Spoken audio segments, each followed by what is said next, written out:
Juan, para mí lo que siento es que sos un autor con aportes fundamentales a la literatura dramática contemporánea, pero no solo eso, sino también un creador que medita, que piensa, que se cuestiona y que observa las tensiones del oficio teatral.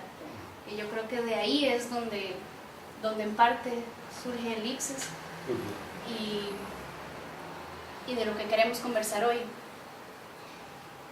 Este libro tiene, estaba sacando la cuenta, 27 años de haberse iniciado, entre textos de orígenes muy diversos, lo decís en el prólogo, ¿verdad? Por acá está Vivi. Vivi es la copropietaria de Francis Ara, librería que está aquí al frente, que pueden visitar ahora. Mi nombre es Tobías Ovares. Somos dos teatristas, ¿verdad? Dos entusiastas de la actividad teatral. Nos hemos aproximado de distintos lugares y bueno, Juan, agradecerte tu presencia acá. La idea es que esta actividad no, vamos a ver, sea de todos y de todas, ¿verdad? Entonces vamos a empezar proponiendo algunos temas para conversar y la idea es que después sean ustedes quienes conversen directamente con Juan. Importante este concepto, digamos, para entrar ya a elipses, ¿verdad? Entender la figura de la elipse justamente como dos líneas en permanente tensión y entender, digamos, esta productividad ensayística de Juan también como temas que siempre están en tensión. Temas escénicos propiamente, pero también temas filosóficos, temas humanísticos, ¿verdad? De hecho hay una variedad que haría como muy difícil decir este libro va en una sola dirección. Se ramifica hacia todos los intereses que tiene Juan a nivel intelectual y artístico. Un poco consideramos que más allá de hacer preguntas, lo interesante de esta actividad sería plantearle problemas más bien a Juan. Si vamos entonces realmente a ser consecuentes con la noción de la elipse, ¿verdad? Como temas en tensión, como tensiones que generan zonas grises en donde aquello que es diferente podría eventualmente transformarse en su contrario, donde todo parece ser tan indeterminado, podríamos quizás, Juan, empezar hablando del ensayo Teatro y Verdad. En alguna medida como que cada uno de nosotros dos asumió los textos que más lo atraían y por allí fuimos generando preguntas. Vos planteás en Teatro y Verdad que el arte es la continuación de la filosofía por otros medios. Esto nos remite a la frase de von Clausewitz, la guerra es la continuación de la política por otros medios. En este caso, Juan, vos lo que querés decirnos acá en este ensayo es que aquello que no puede la filosofía lo puede el arte en general y el teatro en particular. Yo nunca pensé que cuando estaba escribiendo estos artículos o estos textos de distintos orígenes que un día se reunirían en un libro. Fue voluntad de mis editores de Madrid, Uña Rota, que de algún modo se reuniesen y ellos pensaron que hacerlo podía tener un valor, ¿no? Este tipo de libros tienen un riesgo, porque cuando uno reúne antologías de distintos trabajos, el primer riesgo que asume es que el lector se da cuenta de que en realidad uno solo tiene 2 o 3 ideas que va revolviendo una y otra vez, ¿no? Eso es como lo mucho que ha cambiado esto de dar conferencias en YouTube, ¿no? Porque ahora tú has de cuidarte porque dices una cosa y dices, pero si esto ya lo llevas diciendo en los últimos 10 años en todo el planeta. Antes hay que en cuenta que alguien antes podía coger una conferencia y soltarla en distintos lugares y vivir de ello. Ahora hay que andar con otro tipo de cautelas. Lo cierto es que en Elipses asumí ese riesgo de que el espectador reconociese que uno solo tiene 4 o 5 ideas como mucho y que las va revolviendo, las va mezclando. Hay un creador catalán, Joan Brossa, que decía que, dice, yo no me repito, yo insisto, ¿no? Y a mí me gusta recordar eso, al menos para justificarme. En lo que al teatro se refiere, hay quien me dice, aquí están las claves de tu teatro, ¿no? Y yo digo, no, más bien lo que aparecen aquí son los rasgos de un teatro que yo desearía escribir y que nunca he escrito, un teatro al que no he llegado. Es de algún modo un horizonte utópico para mí que comparto con otros, pero desde luego no hay solo artículos ni conferencias ni posiciones sobre teatro, sino también sobre otros ámbitos, y es cierto que uno se va dando cuenta de que un lector puede construir túneles y relacionar unos artículos con otros, y que entre ellos, algunos de ellos, precisamente pueden emparejarse formando elipses. La noción que da lugar a este título, como explico en cierto artículo del libro, se la debo, como tantas cosas, a Walter Benjamin. Yo hice mi tesis doctoral, que está aquí. Esto ha sido una tremenda sorpresa, porque este libro, que es mi tesis doctoral, yo lo pido a los editores y nunca me contestan, yo pensaba que estaba descatalogado, y he tenido que venir a San José de Costa Rica para encontrar a lo mejor es que Vivi ha comprado todos los que quedaban. Debo mucho a Benjamin, y tuve la suerte de que un día Reyes Mate, mi luego director de tesis, pusiese sobre mi mesa un texto que es sobre el concepto de historia, que resultó para mí seminal, ¿no? Y a mí Benjamin no deja de interrogarme, no deja de plantearme buenas preguntas. Y en cierto momento, en una nota a pie de página, en una carta de Benjamin a Scholem, a su amigo Gerson Scholem, él le dice que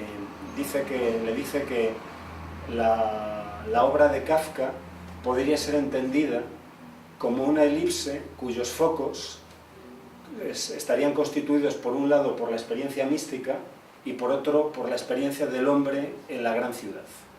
Y yo recuerdo que me impactó mucho el modo en que Benjamin maneja esa noción geométrica, y una y otra vez la tengo en cuenta, ¿no? Tengo en cuenta esa mirada que es capaz de reconocer dos focos, ¿no?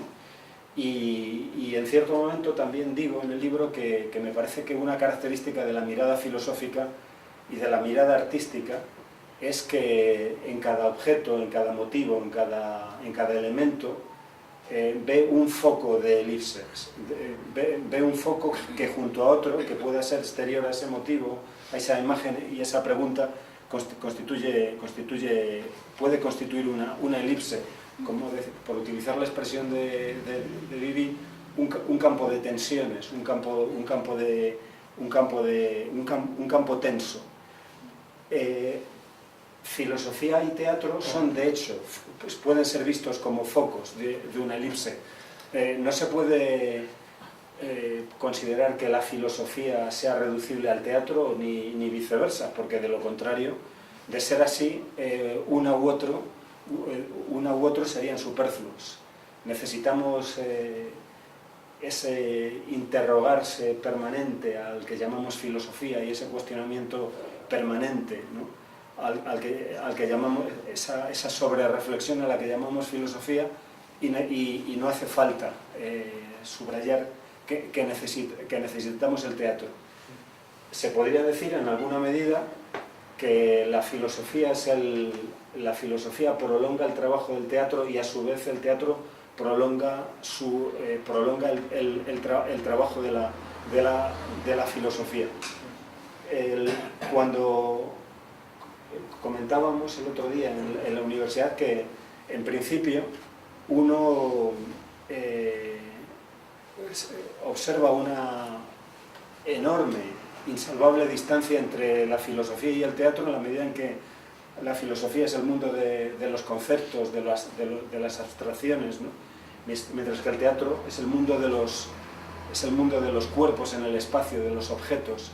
y sin embargo en algún lugar resulta que coinciden. Y cuando Sófocles consigue que el enterrar o no al hermano, a Polinices en Antígona, ¿no? Se convierta en una enorme fuente de preguntas, está advirtiéndonos que ahí hay un camino. Hace poco, como un periodista español me preguntaba, sabiendo que tengo una formación matemática, me preguntaba si en un escenario 2 más 2 son 4, y yo le decía que en un escenario como fuera de él 2 más 2 son 4, pero que el escenario solo hay que reservarlo para preguntas sin respuesta, ¿no? Y que por tanto 2 más 2 son 4. La pregunta de qué es 2 más 2 ha de ser evacuada del teatro, como toda pregunta que tenga una respuesta obvia. En el teatro precisamente podemos encontrarnos con aquello que no podemos calcular, aquello que no podemos reducir a cálculo. Esta es mi impresión. Bien, gracias. Hay un ensayo que titulas El dramaturgo como historiador, y es un ensayo que me provoca muchísimo. Me imagino el dramaturgo como la figura del trapero, como el recolector, el que va por ahí juntando datos, alguien pendiente del tiempo, de la historia, de lo que acontece ahora y lo que aconteció en un pasado.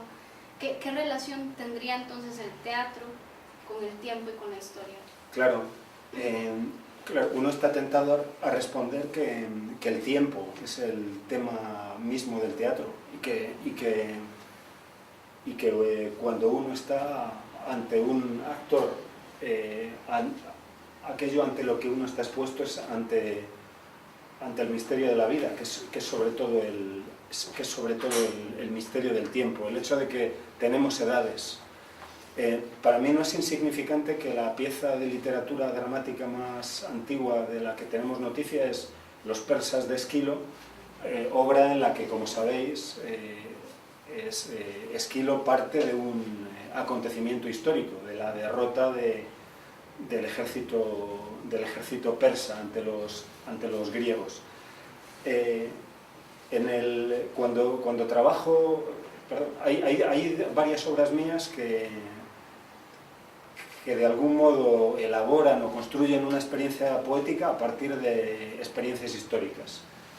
Una es la que se va a ver mañana aquí, el cartógrafo, que es una obra que trata sobre, es una de las 2 obras que he trabajado sobre el exterminio de los judíos europeos, en particular, en ese caso, sobre lo sucedido en aquel espantoso espacio de confinamiento que fue el gueto de Varsovia, en que estamos hablando de que 400.000 seres humanos fueron condenados a muerte por su origen, ¿no?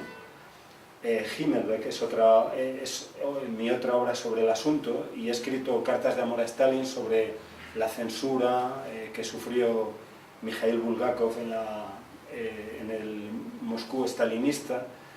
He escrito también siete hombres buenos, y he escrito Reykjavik sobre el duelo, que de algún modo es una abreviatura de la Guerra Fría entre Fischer y Spassky. Cuando me ocupo del pasado en una pieza teatral, por ejemplo, también he escrito La lengua en pedazos sobre Teresa de Jesús. Cuando me ocupo del pasado en el teatro, intento evitar dos tentaciones. O sea, cuando me ocupo del pasado, intento, por un lado, evitar lo que yo llamo la tentación historicista. La tentación historicista consistiría en desplazar al espectador al momento del acontecimiento. O sea, si este es el momento del pasado y este es el espectador, el historicismo consistiría en invitar al espectador a llegar allí, ¿no?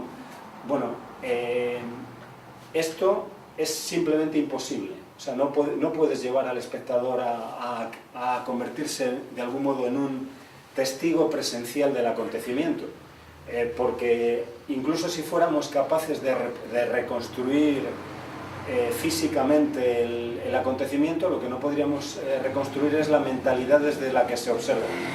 Esto es simplemente imposible. Pero además esa oferta no solo es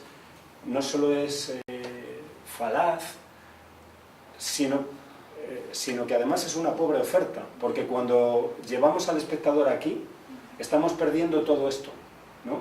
Y como decía Benjamin, la verdad tiene hora, y con eso quería decir que cada tiempo es una ocasión de una nueva observación del acontecimiento. Es decir, que el tiempo mismo va revelando, va revelando, va ofreciéndonos aspectos del acontecimiento, no solo porque se vayan descubriendo nuevas características de él, sino porque cada ocasión, cada momento se convierte en una ocasión privilegiada desde la que observarlo de un modo nuevo. Es decir, intento evitar esto.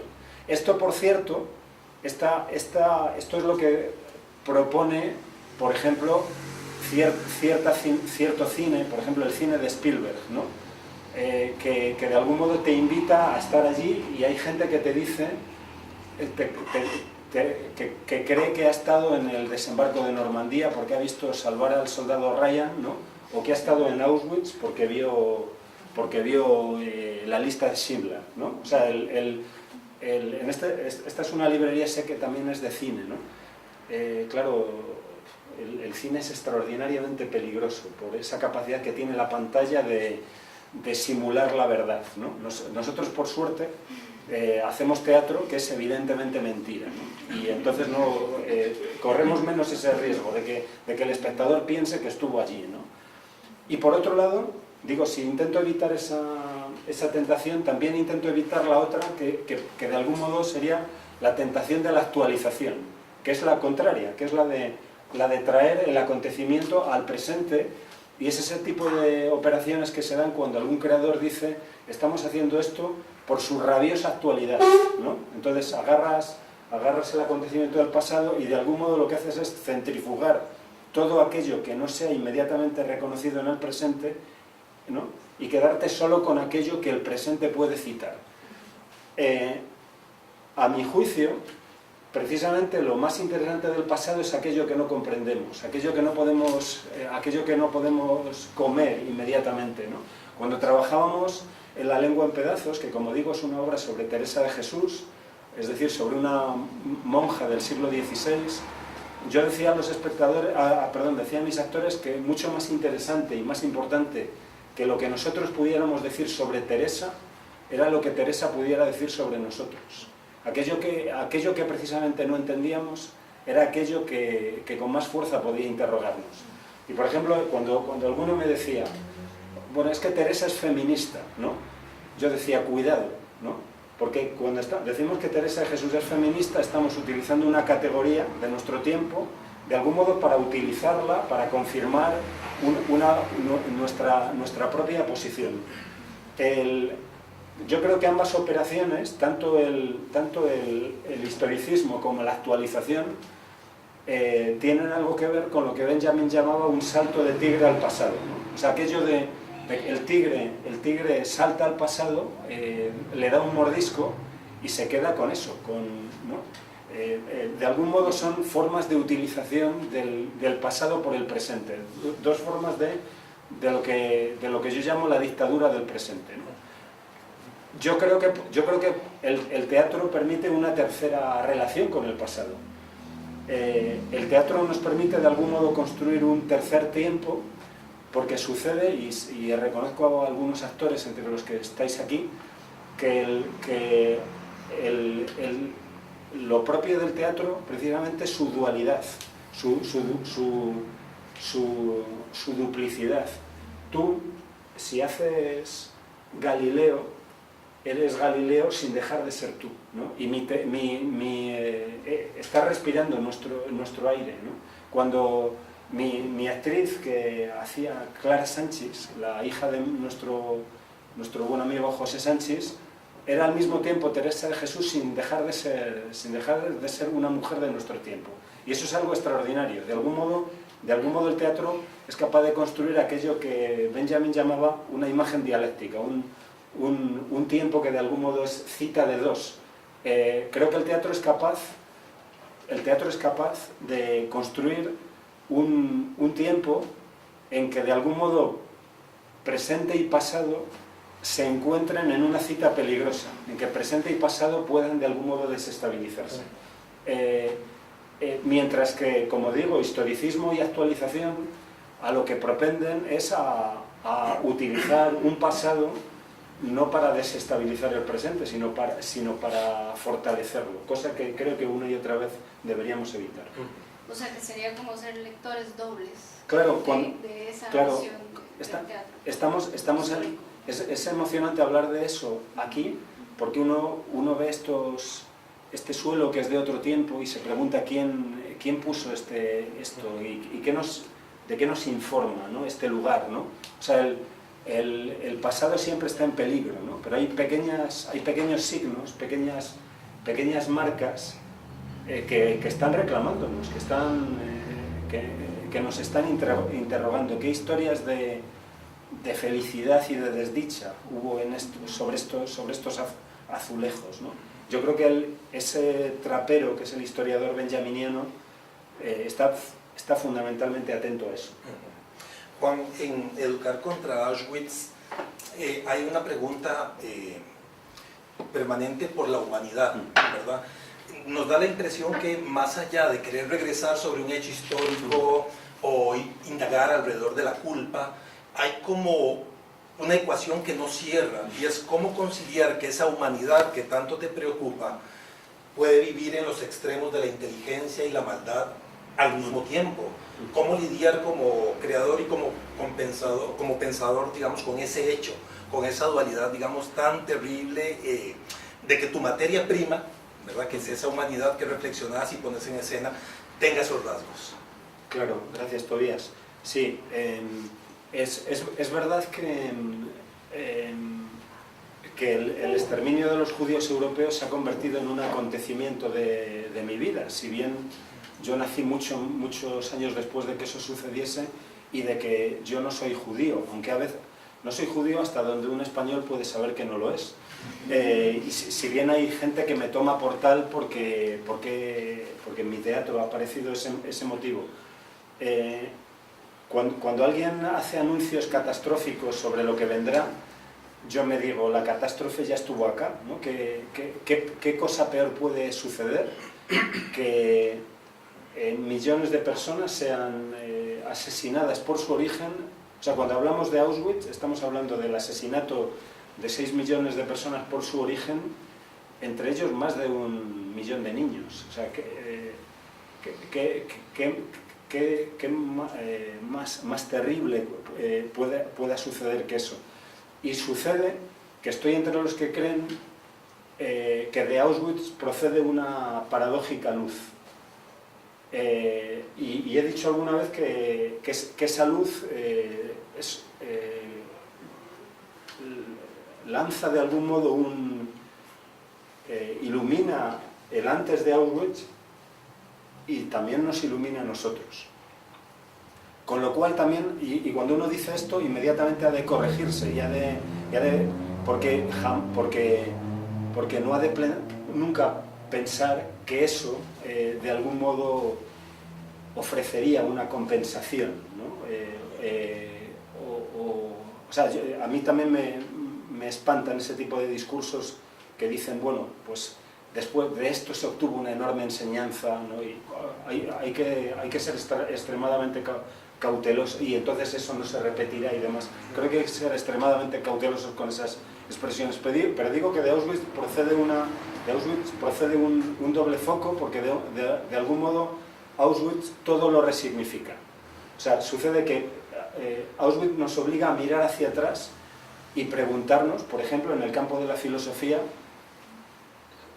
Sócrates, Platón, Aristóteles, luego Kant, Hegel, ¿no?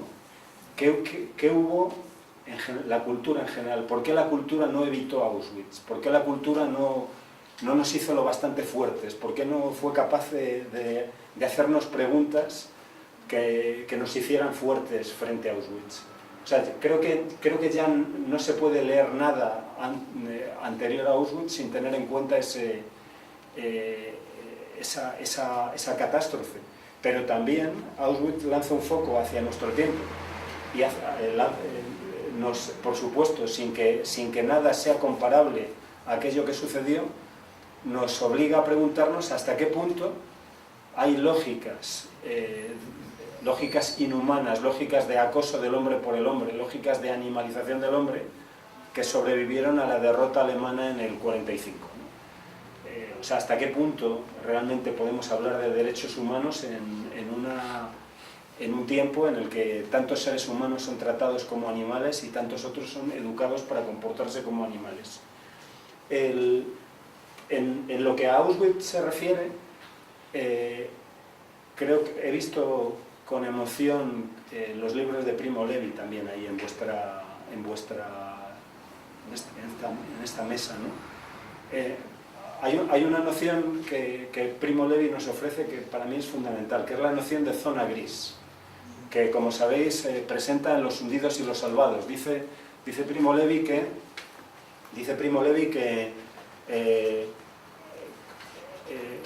hay una zona en que de algún modo se separan, pero también se encuentran víctimas y verdugos, ¿no? Y a mí me parece que esa es la zona teatralmente interesante. Y para cerrar esto, me explicaré con un ejemplo.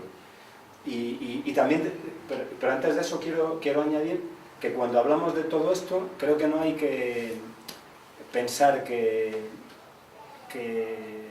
estamos condenados a la tristeza o al duelo, todo lo contrario. Yo creo que la observación de eso puede ser una vía precisamente para la felicidad, para la felicidad que comienza por el reconocimiento de cada ser humano. En Himmelbeck hay un momento en que el comandante nazi, Fernando hizo esta obra, ¿no? Representó esta obra. Hay un momento en que el comandante nazi dice, nuestro objetivo es concentrar aquí a todos los judíos de Europa, pero nuestro objetivo final es más elevado. Nuestro objetivo final es demostrar que todo es posible. Aquí, en este mundo, todo es posible. Frente a una política del todo es posible, hay que afirmar una política de los límites. No todo es posible. Y es inaceptable una política, una economía, una moral que considere que todo es posible. Al contrario, creo que hay que aceptar límites. Y el límite fundamental es cada ser humano. Cada ser humano es sagrado. Y si hay un orden político, un orden económico que conduce al dominio de unos seres humanos sobre otros, al acoso de unos seres humanos, a la indignidad de unos seres humanos, ese orden económico y político ha de ser combatido. Y ahora voy al ejemplo de lo que... No, hace unos años apareció la siguiente noticia y quizás llegó acá porque pudo llegar a muchos sitios, y lo que voy a relatar creo que probablemente tiene sus paralelos en noticias que aquí un día hayáis podido escuchar. No, un día apareció la siguiente noticia. Resulta que en España, en un vagón de un tren urbano, se había visto como una muchacha, que por cierto era una inmigrante, había vivido la siguiente situación. De pronto había un tipo, estaba sola en el vagón, y había un tipo, un malvado, un canalla, que viendo que estaba sola, empezó a amenazarla. No solo eso, sino que tomó un teléfono y empezó a radiar, digamos, el maltrato que estaba perpetrando a esa pobre mujer a un amigo, ¿no? La amenazó, la insultó, la golpeó y se bajó en la siguiente estación. Claro, él no sabía que estaba ocurriendo algo, y es que había una cámara que lo estaba enfocando. Y entonces toda España vio esa situación. Hasta ahí nos encontraríamos la historia de una mujer que tiene mala suerte y un imbécil, un descerebrado que aprovecha su superioridad sobre otro ser humano. Claro, lo que ocurre es que luego la cámara hizo aparecer a un tercer personaje. Resulta que esa situación había sido observada por alguien. Había en ese vagón una tercera persona que estaba al fondo, que era un testigo. Resultó luego que se supo que este era otro inmigrante, ¿no? Ese hombre no hizo nada, ¿no? O sea, no estorbó la acción del mal. A mi juicio ese es el personaje interesante, es el personaje de la zona gris. Uno puede pensar por qué ese hombre no hizo nada, ¿no? Por ejemplo, a lo mejor pensó, ¿por qué me voy a meter yo aquí?, ¿no? A lo mejor, como luego finalmente ocurrió, pues este se baja en la siguiente estación. O también pudo pensar, bueno, yo he peleado mucho por llegar hasta aquí, tengo 3 hijos, ¿no? ¿Por qué voy a meterme por qué voy a jugarme la vida, ¿no? Puede que si me meta, este hombre saque una navaja y me mate, etcétera, ¿no? Bueno, creo que ese tercer personaje, su inacción, tiene que ver con todos nosotros, ¿no? O cuando menos la representación de él me suscita unas preguntas respecto de las que yo no sería capaz de escribir un ensayo, pero sí puedo construir una experiencia poética a la que llamamos teatro que provoque una conversación. A la hora de la verdad, de lo que se trata, cuando yo hablo de filosofía en el teatro, no es de mis ideas, sino de las que el espectador pueda derivar, y esas son las importantes. Y Juan, bueno, de esas ideas de las que por lo menos tomás para escribir, te preguntaría, ¿quién escribe estas palabras? Y la pregunta parte de un título de tu ensayo, pero también el martes en la conferencia, Juan decía en la universidad, debemos estar siempre en sospecha de nosotros mismos. Y esto es algo de lo que me he quedado pensando. Sospecha Mayorga, director, ahora más recientemente en tu oficio, de Mayorga, dramaturgo, por ejemplo. ¿De qué se sospecha? ¿Quién escribe este texto? Claro, sí. Le comentaba a Viviana que cuando, en cierto momento, viendo mi obra Cartas de amor a Stalin, me di cuenta de que la obra no trataba fundamentalmente de la censura soviética, ni solo de la relación entre el arte y el poder, ¿no? Relación siempre tensa, ¿no? Y que a mí me importa, porque el poder siempre es un prestamista y todo lo que te ofrezca un día te lo pedirá y con intereses, ¿no? Sino fundamentalmente, siendo esos temas de la obra, el tema fundamental, me di cuenta, era el tema de la pregunta de quién escribe mis palabras. Y este es un ejemplo que confirma mi impresión de que escribir una obra no significa entenderla, no significa comprenderla. Uno escribe algo porque siente un impulso de compartir algo y luego son otros los que le ayudan a entender lo que ha hecho. Yo siempre digo me digo que yo no publico ni estreno para ofrecer una obra acabada, sino para que otros me ayuden a escribirla. Y reescribo permanentemente porque desconfío de mi escritura. Entonces, ¿por qué dirigir? Sí, ahora voy a eso.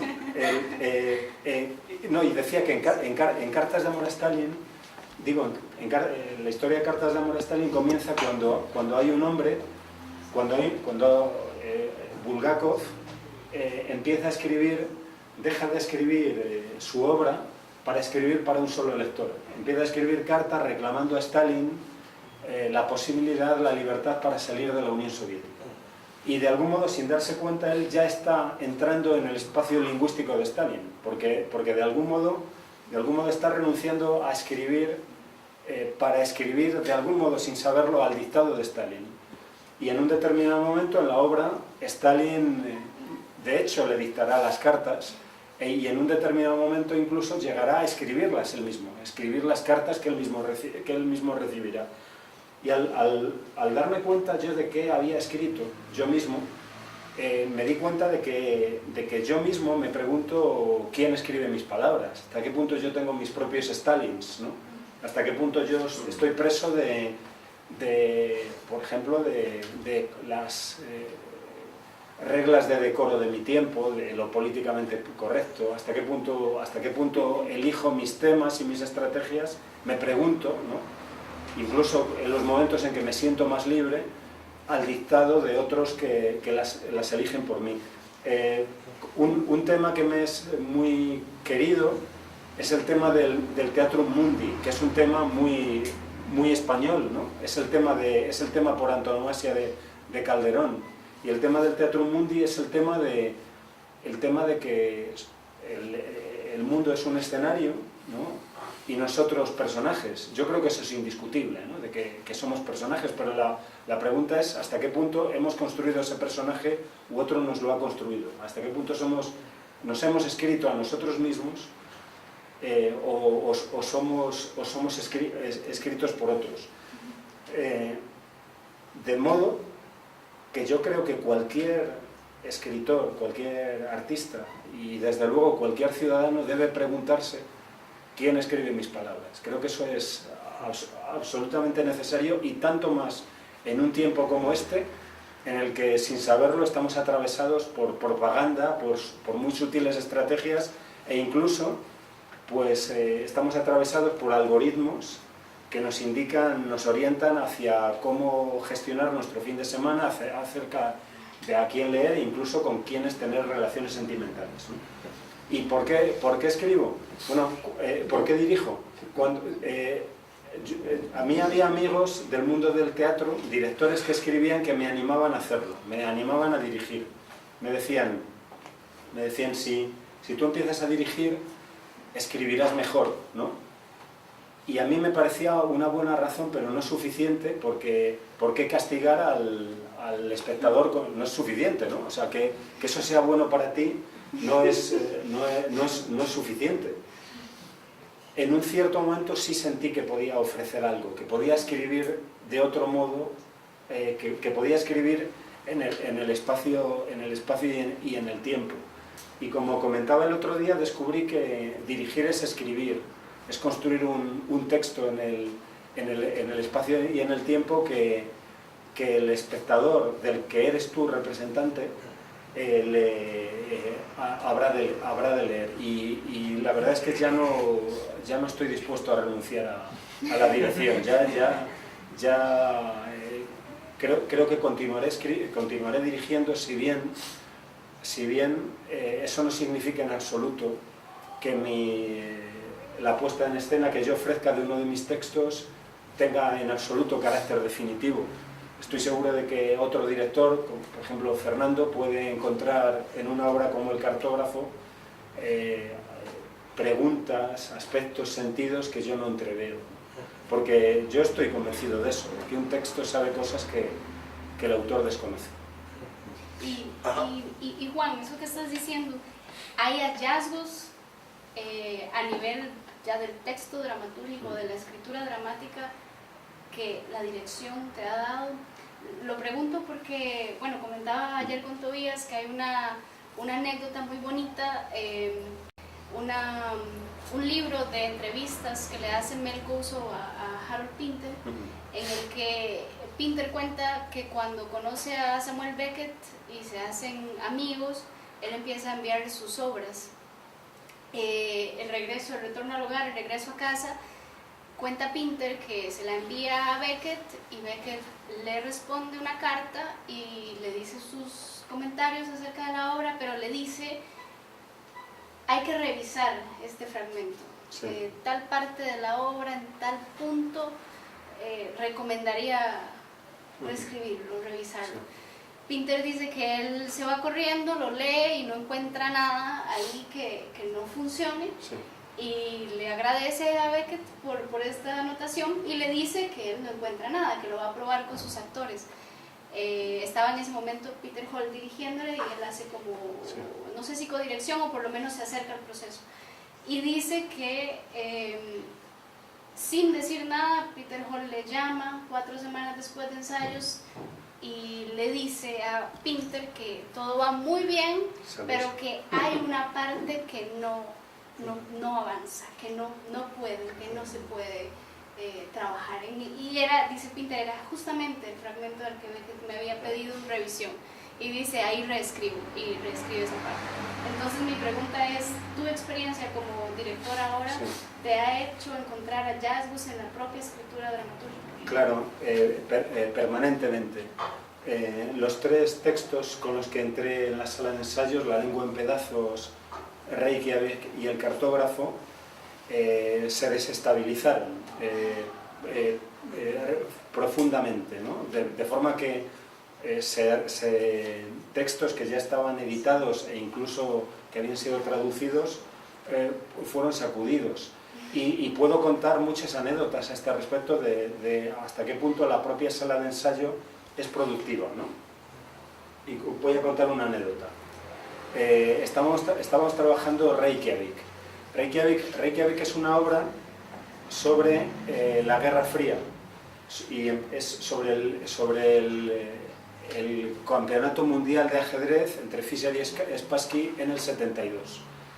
Pero es al mismo tiempo una obra sobre el teatro y tiene que ver con esto que antes comentaba sobre evitar la tentación historicista.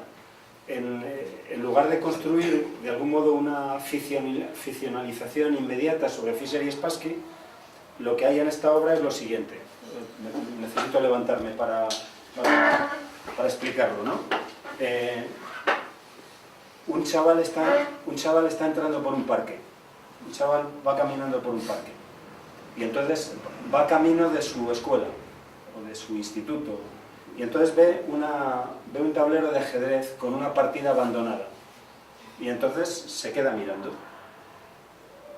Y de pronto escucha una voz que dice algo así como: negras ganan y ganan en 3 movimientos.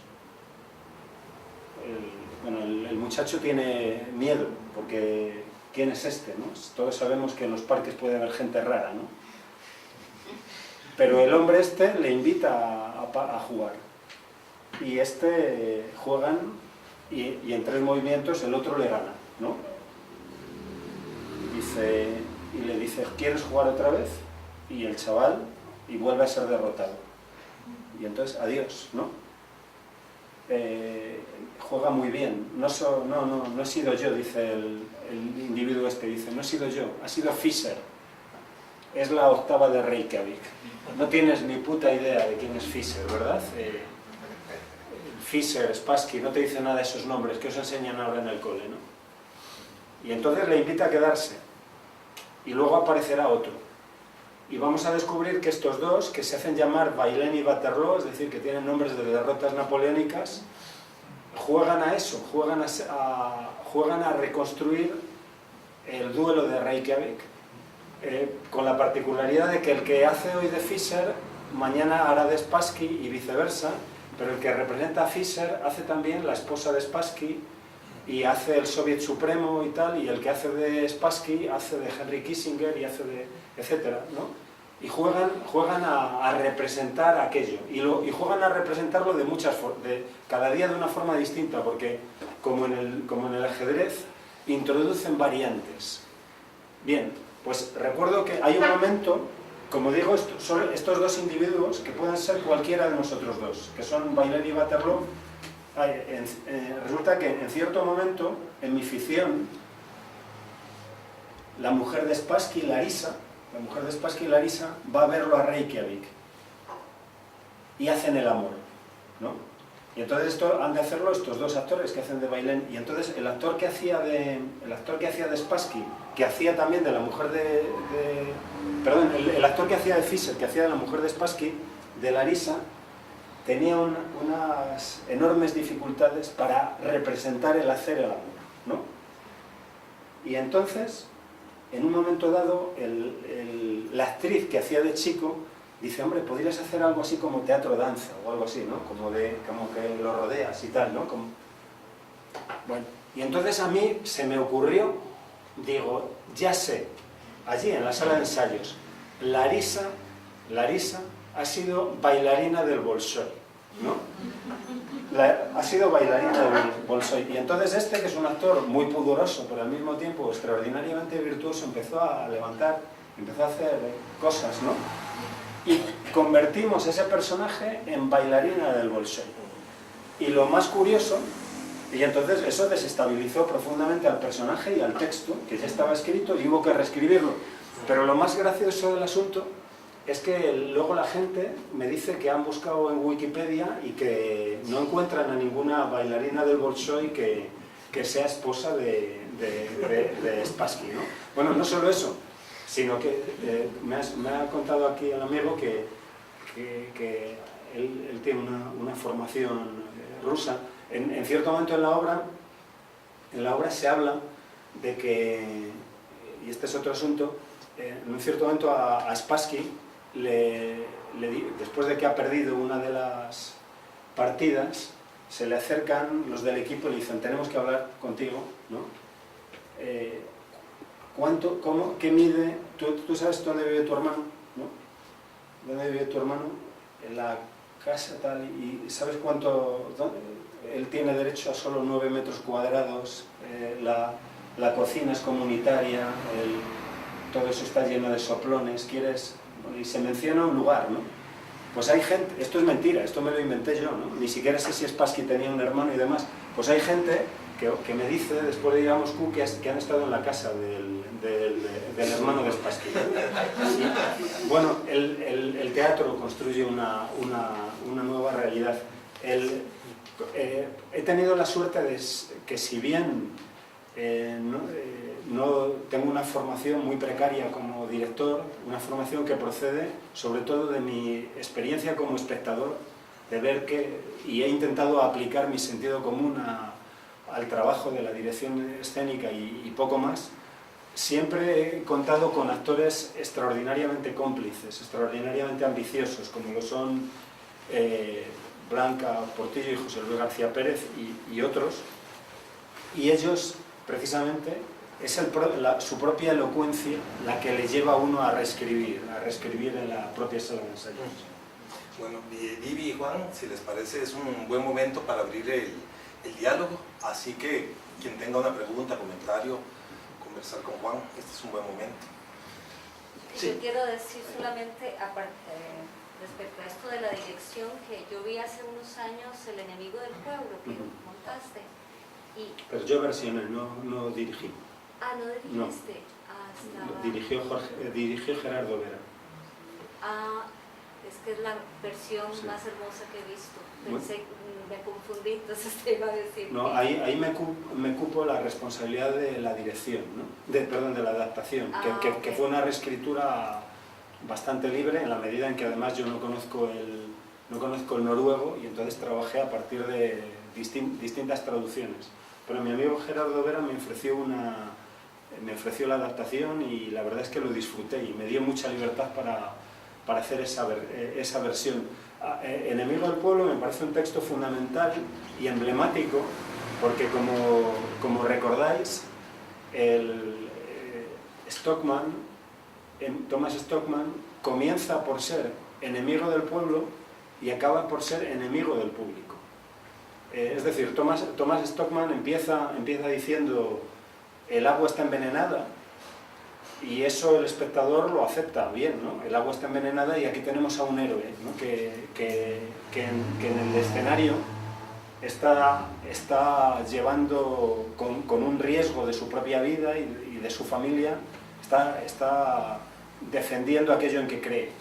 Pero en un cierto momento Thomas Stockmann dice a la asamblea que lo rodea, pero también a la asamblea teatral, dice algo que es difícil de escuchar. Dice que la mayoría no tiene razón. No solo eso, dice al público, dice a los espectadores que la verdad suele estar en minoría, ¿no? que la mayoría normalmente no tiene razón, y entonces ya no está interpelando a aquellos que lo rodean en el escenario, sino está diciendo algo con lo que probablemente va a provocar una incomodidad en el patio de butacas. Y esto me sirve para subrayar que para mí, si bien es obvio que el teatro es el arte del conflicto, el conflicto más importante que un escenario puede ofrecer es el conflicto con el espectador. El conflicto más importante es aquel que se da entre el escenario y el patio de butacas, y cuando alguna obra no es capaz de dividir el patio de butacas, incluso de dividir a cada espectador, el corazón de cada espectador, es irrelevante. Y en este sentido yo creo que Ibsen, en Un enemigo del pueblo, no solo nos entregó una obra maestra y un personaje extraordinario en ese Thomas Stockman, que no es un héroe sin más, ¿no?, sino un personaje extraordinariamente ambiguo.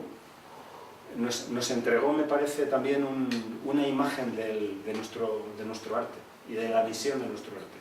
O sea, de algún modo el teatro tiene que ser enemigo del espectador, ¿no? Y eso creo que es compatible con que el teatro ha de ser un acto de amor a la gente, ¿no? Pero querer a la gente no significa entregarle lo que está buscando, porque entregarle lo que está buscando es tratarla como una suma de consumidores, ¿no? Al contrario, hay que entregarle aquello que no está buscando, aquello que no espera. Yo a veces me digo que deberíamos ser capaces de hacer un teatro del que huyesen los cobardes. O sea, que los cobardes no se acercarían a una obra de teatro porque allí puede sucederles algo que les desestabilice.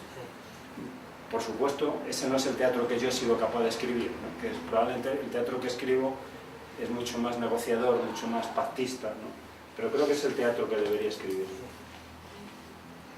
La pregunta es sobre los procesos creativos tuyos, porque yo tuve dos procesos creativos con obras tuyas, que fue Hamelin y Himmelberg, de alguna manera, porque tuvimos que 3 meses trabajando hasta que se desechó y bueno, luego se retomó con otra cuestión.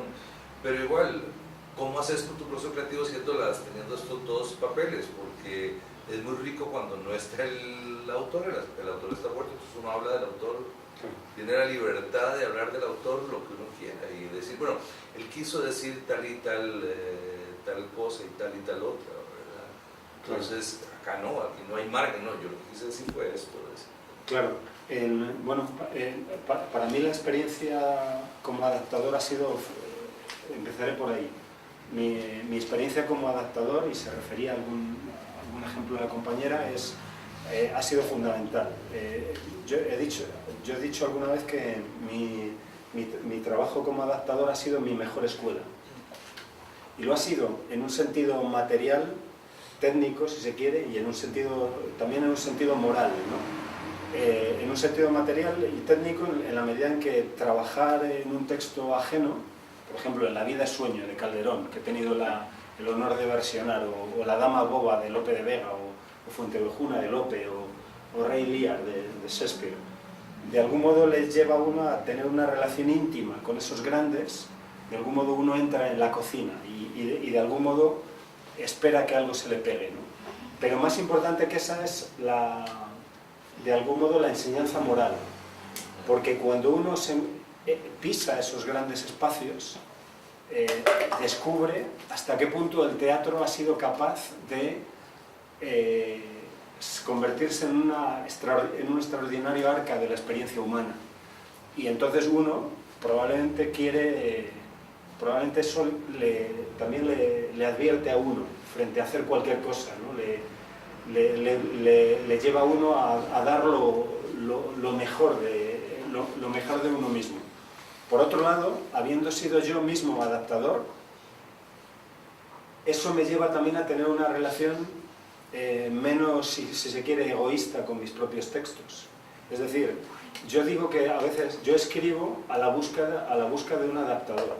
O sea, ojalá alguien transforme mis textos y los lleve, incluso desde la letra misma, a lugares donde yo no no he sabido llevarlos. En este sentido, no me asusta nada cuando descubro que algún director o algún dramaturgista han intervenido sobre algunos de mis textos. Porque, o sea, si yo mismo he tenido la audacia, incluso la soberbia de revisar a Calderón o a Shakespeare, ¿no?, sin querer, por supuesto, enmendarlos la plana, ¿cómo voy a tener una actitud tacaña con mi propio material, ¿no? Y he contado alguna vez, lo contaba el otro día, cuál es el origen de Himmelbeck. El origen de Himmelbeck está cuando me entero en una situación como esta, es decir, yo estaba escuchando una conferencia y escucho que hubo una delegación de la Cruz Roja que visitó la ciudad gueto de Theresienstadt, conocida por los alemanes como Theresienstadt, que era un espacio de confinamiento, un espacio terrible, donde un tercio de los allí confinados acabaron en los campos, otro tercio murieron allí mismo por las condiciones penosas en que se vivía. Bueno, pues una delegación de la Cruz Roja fue allí, y en particular el delegado Maurice Gossel, después de visitar el campo, emitió un informe oficial en que dijo haber visto una ciudad normal, ¿no? Yo he visto una ciudad normal, dijo. De forma que se convirtió en cómplice de los perpetradores. Y yo me pregunté inmediatamente al escuchar aquello, ¿qué fue de este hombre luego? O sea, cuando tú has cometido ese tremendo error, sucede que Maurice Gossel en realidad no había estado en una ciudad normal, había estado en un espacio de muerte donde todo era eufemístico, todo era propaganda, donde de algún modo el espacio había sido embellecido y la gente había sido aleccionada a representar la normalidad e incluso la felicidad. Vale, tú eres engañado ese día, pero ¿qué pasa cuando descubres que fuiste engañado por el diablo? Yo me preguntaba, ¿Maurice Gossel se suicidó? ¿Tuvo hijos? ¿Tuvo una vida normal? Y ahí empecé a escribir Himmelbeck. Y de nuevo, intento escribir y compartiendo una experiencia que para mí es desasosegante e interpelante, que me lleva a preguntarme hasta qué punto yo también me dejo engañar, me dejo conducir por aquí y por allá por estrategias eufemísticas o de propaganda. Claro, yo supongo que en cualquier espacio de injusticia eso debería llevar a una interpelación. Es decir, en este sentido creo que en ningún caso Himmelbeck debería ser utilizada, una obra como Himmelbeck debería ser utilizado para de algún modo legitimar injusticias de presente. Al contrario, en todo caso creo que ese proceso en el que tú te encontraste, hasta qué punto yo puedo intervenir en esta obra, cómo se relaciona eso con mi actualidad, eso es conflictivo y por tanto teatral y por tanto interesante, y tiene que ver con eso de lo que estábamos hablando. Tú estás representando un personaje, pero al mismo tiempo eres un actor y un ciudadano que tiene una posición, ¿no? Y eso también atraviesa la representación. De forma que eso, digamos, ese debate que tú te haces respecto de tu incorporación a ese proyecto a mí me interesa.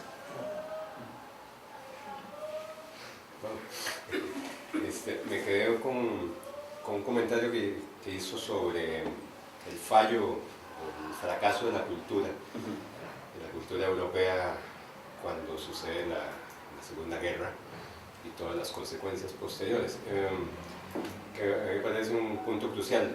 Me disculpo que no utilizo un ejemplo del teatro porque soy ignorante en ese campo, pero recientemente salió una noticia de las denuncias que estaban surgiendo de repente, volviendo al pasado, de violaciones y acoso sexual de Roman Polanski. Sí. Y a mí me impactó mucho eso porque me parece que el pianista es una obra profundamente humana que justamente toca ese periodo de la historia, y yo me pregunto cómo una persona que tenga esta sensibilidad humana puede al mismo tiempo cometer esos crímenes, ¿verdad? Y creo que es una pregunta fundamental para el arte y para la cultura. porque finalmente la capacidad de crear obras artísticas maravillosas no es garantía de nada.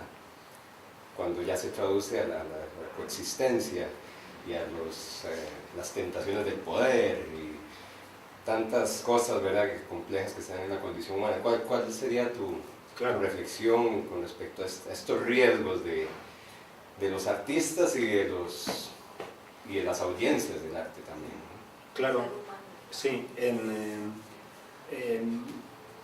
Ese es precisamente un tema de Himmelbeck, porque junto a este delegado de la Cruz Roja hay otros dos personajes fundamentales. En Himmelbeck hay muchos personajes, pero tres son fundamentales. Uno es este delegado de la Cruz Roja, que sin saberlo está entrando en zona gris, y hay un comandante, el comandante del campo, que no es un personaje histórico,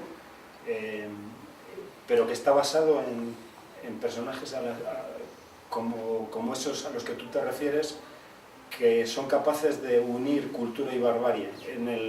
El comandante de ese campo, de algún modo, se encuentra ante la posibilidad de construir una extraordinaria puesta en escena, de algún modo hacer una obra de arte total para ese delegado, para ese único espectador. Mi traductor inglés me decía que Himmelbeck es, como digo, la obra de cómo, o sea, es un delegado de la Cruz Roja que va a ver algo que no se da cuenta de que es un espectáculo, ¿no? Y luego va a emitir un informe, ¿no? Ese espectáculo lo ha creado ese comandante. El comandante sabe que él va a llegar y ha organizado una puesta en escena. Y me decía mi traductor inglés que el delegado de la Cruz Roja es en realidad un mal crítico. Es un crítico que no se ha enterado de la obra que ha visto, decía. Y entonces el comandante es un hombre de cultura. Y hay un tercer personaje, que es Gottfried, que es un hombre que es él, de algún modo, el traductor, el ayudante del director. Es un judío. Y él tiene buenas razones para ayudar al comandante. Tiene buenas razones para hacerlo porque de algún modo está ganando tiempo para su pueblo. Y ¿por qué no? Puede incluso hacerse una ilusión de amistad. Yo puedo llegar a relacionarme con este comandante y salvar a mi gente. Pero está haciéndolo y al mismo tiempo está entrando en complicidad con el comandante. Está de algún modo fortaleciendo esa costra, esa mascarada. El comandante de algún modo es un hombre, como digo, es un hombre que tiene una extraordinaria biblioteca, ¿no? Dice, aquí hay 100 libros, los mejores. Reconocerá algunos que compré en su país. Es un hombre de cultura. Sucede que la crisis de la catástrofe europea, entre otras cosas, nos enseña que cultura y barbarie no son incompatibles, que la cultura de suyo no nos salvará de la barbarie. Solo una cultura compasiva nos salvará de la barbarie. O sea, una cultura que sea capaz de reconocer a cada ser humano como una criatura que merece dignidad, belleza, libertad, ¿no? En mi tesis doctoral, en que trabajo se titulaba Revolución conservadora y conservación revolucionaria, política y memoria en Walter Benjamin. La noción de conservación revolucionaria tiene que ver con la mirada de Benjamin sobre la historia. De algún modo, para Benjamin no hay nada más rico que el pasado fallido, tanto el pasado personal como el pasado colectivo. Lo fallido, precisamente, esas heridas te pueden ser alarmas frente a nuevas formas de injusticia, frente a, ¿por qué no?, nuevos errores. Y cuando hablaba de eso, de algún modo ese es el elemento. Se trata, digo, de una conservación revolucionaria en cuanto a que la conservación de lo fallido puede tener una capacidad emancipadora en nuestro tiempo. El recuerdo no luctuoso, yo creo que Benjamin no nos está animando al duelo permanente, sino al reconocimiento al reconocimiento de las injusticias del pasado que nos pueden fortalecer contra la comisión de injusticias en el presente. Y al otro par de la elipse, ¿no? O sea, el otro foco de la elipse es la revolución conservadora. Y, y ahí trataba autores conservadores que, sin embargo, en un cierto momento utilizan expresión revolucionaria o formas expresivas o formas sin más revolucionarias. Y en este campo, por ejemplo, uno de los autores a los que estudié fue Carl Schmitt. Carl Schmitt es el jurista más importante del Tercer Reich y probablemente es el jurista europeo más importante del siglo XX. Es el autor de una muy importante teoría de la Constitución y es también el autor de libros fundamentales como El concepto de lo político o Teoría del partisano. Bueno, pues Carl Schmitt es un antisemita, siento una extraordinaria repugnancia personal hacia él y al mismo tiempo una fascinación por su inteligencia. Claro, el nazi inteligente es un problema para nosotros, porque tendemos a pensar que el nazi será eso, el nazi, el reaccionario, será un bruto, ¿no?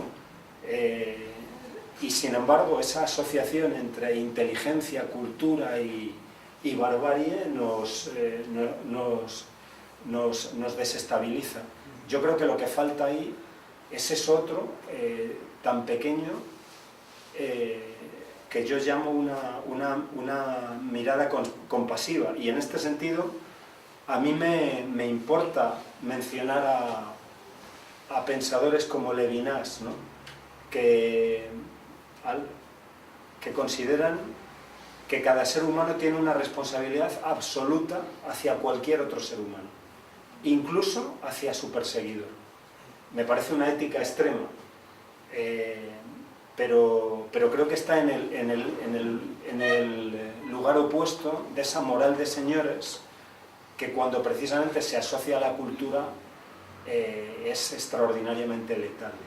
Bueno, es todo lo que se me ocurre, lo que se me ocurre decir. O sea, yo creo que hay algo profundamente revolucionario e importante en esa visión, sí, ¿por qué no decirlo, judeocristiana? Yo no soy un hombre de fe, no tengo credo, ¿no? Pero siento que en ese descubrimiento de que cada ser humano es digno de belleza, de amor, de dignidad, de libertad, hay algo extraordinario que no debe perderse. Y desde luego, en la Europa de los años 40, de los 30, de los 40 del siglo XX, esa visión fue derrotada. Y me pregunto, ¿no? hasta dónde hoy podemos presumir de que hay una mirada compasiva hacia los seres humanos, por ejemplo, eso, en un mundo donde, por ejemplo, pues eso, hay decenas de miles de exilados que no encuentran refugio.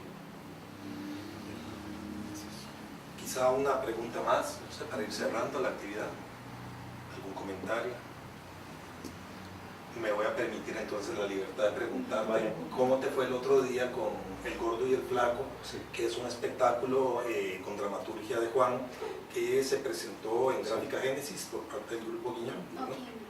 En el 87, fue al final, en el 87, y para saber cómo habías visto ya presencialmente, porque me imagino que los montajes de Fernando los habrás visto en video o han viajado, no sé, ¿verdad? Entonces, sí, ¿cómo te había ido al enfrentar esta versión pica de Gordo y el Flaco? Claro, es cierto que yo no he visto ningún espectáculo de Fernando, pero tengo noticias por las grabaciones que he visto y por lo que he leído acerca de ellos, que han sido montajes importantes, interesantes y complejos.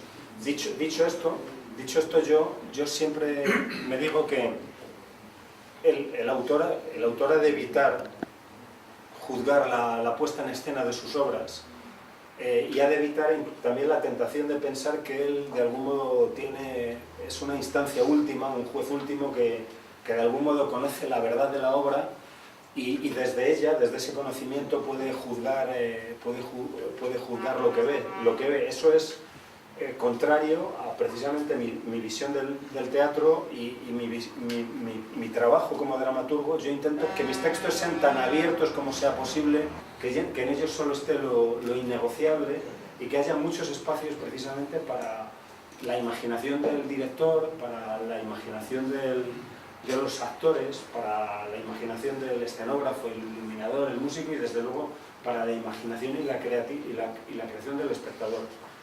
Y siento una enorme gratitud cuando se da ese milagro de que un grupo de actores eligen un texto, se reúnen alrededor de él y luego un día abren su reunión, ¿no? De forma que siento una enorme gratitud hacia el grupo La Hebra, que ha puesto en escena el gordo y el flaco, y vi muchos elementos bien interesantes en él. Esta es una obra sobre dos tipos que están en una habitación y dice la acotación inicial algo así como: esta es una obra sobre el gordo y el flaco, pero el gordo podría ser flaco, el flaco podría ser gordo, los dos podrían ser gordos, los dos podrían ser flacos, y no sé hasta qué punto se parecen a aquellos tipos, a Laurel y Hardy, si es que todavía alguien tiene algún recuerdo de aquellos dos, ¿no? Es una obra sobre el matrimonio. Es una obra sobre el matrimonio porque yo en Laurel y Hardy siempre vi un matrimonio. O sea, y no estoy hablando de homosexualidad, estoy hablando de un par en que había amor, pero en que había también una extraordinaria capacidad de hacerse daño el uno al otro, ¿no? Y tienen dos visiones de la pareja. Para uno, en este caso el gordo, el pasado compromete, ¿no? ¿Cómo vamos? O sea, si hemos estado tanto tiempo juntos y tanto hemos vivido juntos, ¿cómo vamos a separarnos? Es inconcebible, ¿no? El gordo dice, en el gordo y el flaco lo más importante es la Y, ¿no? Y en cambio, entonces, de algún modo, para él son como esas parejas, ¿no? Que lo que tienen es el pasado, ¿no? O sea, que de vez en cuando miran las fotos y dicen, esta es la foto de la comunión de la niña y la foto del viaje a Mallorca y tal. Y eso es para el gordo el pasado compromete. Y en cambio, el flaco siente que eso no es así, ¿no? Y entonces se produce un conflicto muy elemental, pero que me hace pensar en muchos conflictos que percibo a mi alrededor. La gran pregunta en lo que al texto se refiere, en lo que a la puesta en escena se refiere de una obra así, es, y lo comentaba el otro día con la directora y con los actores, es hasta qué punto podemos... cómo negociamos con esos iconos, con el icono Laurel y Hardy. Es decir, yo he visto puestas en escena en la que de pronto, ¿os acordáis, no? De pronto uno hacía así, no sé, el flaco hacía así, ¿no? Y el gordo hacía así, y eso es todo lo que hay del gordo y el flaco. Y otras puestas en escena en que hay un mayor acercamiento al icono, ¿no?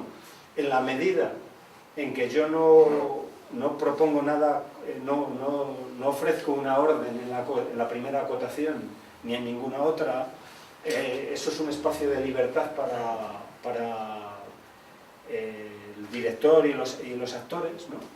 Y luego, pues a mí me importa mucho que sean los propios espectadores, ¿no? Y los críticos, ¿no? los que hablen sobre cómo se ha producido esa negociación con el icono. Hay algo que me importaba mucho sobre Laurel y Hardy. Laurel y Hardy me interesan, soy fan de ellos, ¿no? Desde pequeñito, pero además hay algo que me parece bien interesante, es que Laurel y Hardy solo hacían esos personajes, es decir, no eran, de algún modo había una identificación absoluta entre el personaje y el actor, hasta el punto de que yo siempre pensaba que esos tipos cuando saliesen del tal y vestidos como estaban, podían irse efectivamente a una habitación de hotel donde convivirían y seguirían vestidos así hasta que les decían, bueno, hoy toca eso, hacer 2 en Alaska o 2 en San José de Costa Rica, ¿no? o dos en Madrid.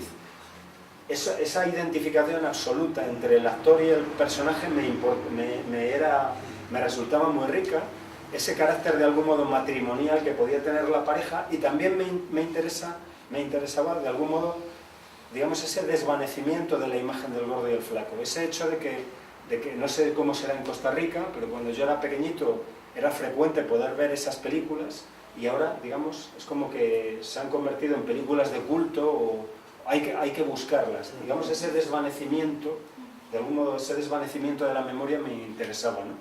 Y tu pregunta en torno al gordo y al flaco me sirve para decir a la gente que, porque bueno, es inevitable, ¿no? Hemos hablado de cosas muy graves y demás, pero que junto a estas obras que he escrito hay otras en las que me parece que aparecen más claramente la luz y la risa, que también las hay, las hay en mi vida, ¿no? Y entonces pues bueno, y de hecho las obras en las, bueno, te contaré que el último texto que he escrito y que se va a publicar ahora se titula Intensamente Azules, y es una obra que procede de una experiencia biográfica personal, y es que en esta Semana Santa se me rompieron las gafas, ¿no? Entonces no tenía lugar donde arreglarlas, pero recordé que las gafas de natación que tenía eran graduadas, entonces me las puse, y entonces estuve toda una semana yendo a todas partes para escándalo de mis hijos, con las gafas graduadas, y me di cuenta de que el mundo cambiaba a mi alrededor, porque entraba a comprar leche en el supermercado y la gente me miraba como intimidada, las cajeras parecía que querían darme, porque pensaban que iba a saltar, e incluso un policía municipal se acercó a pedirme la documentación, ¿no? Bueno, y sobre todo lo más difícil era escuchar los comentarios de mis hijos, que consideraban los tres que los estaba humillando, ¿no? Que estaba haciendo el ridículo y estaba tirando el nombre de la familia por el suelo, pero la cuestión es que es mejor llevar unas gafas de natación graduadas que caerse o que tropezarse con una farola, ¿no? Bueno, también eso es parte de mi vida, ¿no? ¿Qué recomendación o recomendaciones nos regalarías hacia a las personas que escribimos, dramaturgos, dramaturgas de estos lares? Claro. Yo me he convertido en dramaturgo de algún modo sin esperarlo. Yo no he tenido una formación reglada como dramaturgo. Yo me licencié en matemáticas y me licencié en filosofía y luego me doctoré en ella. Y tuve, eso sí, algunos encuentros fundamentales. Uno de ellos es con nuestro común amigo, el maestro José Sánchez Sinisterra, una de las personas. Ella hablaba sobre cómo el Ipses está atravesado por un interrogarse sobre lo que uno hace.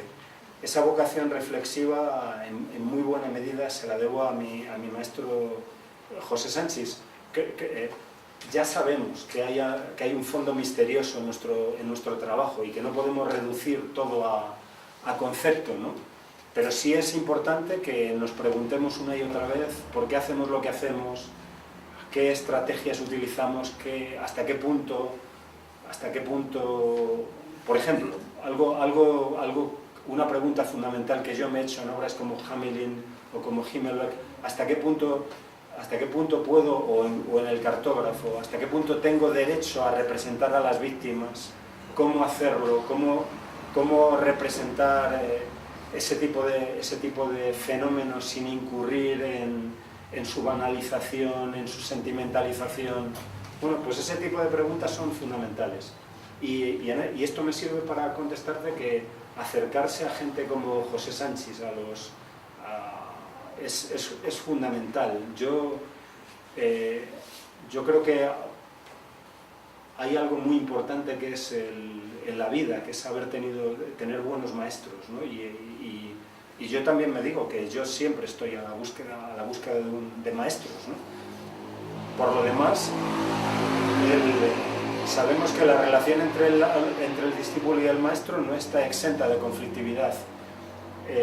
Parafraseando a Benjamin de nuevo, me digo, y lo he dicho alguna vez, que la escuela no debería ser el lugar de dominio de una generación sobre otra, sino el lugar de encuentro de dos generaciones. y cuando uno se encuentra con gente como Sanchis vive eso, ¿no? Entonces yo creo que es importante acercarse a los que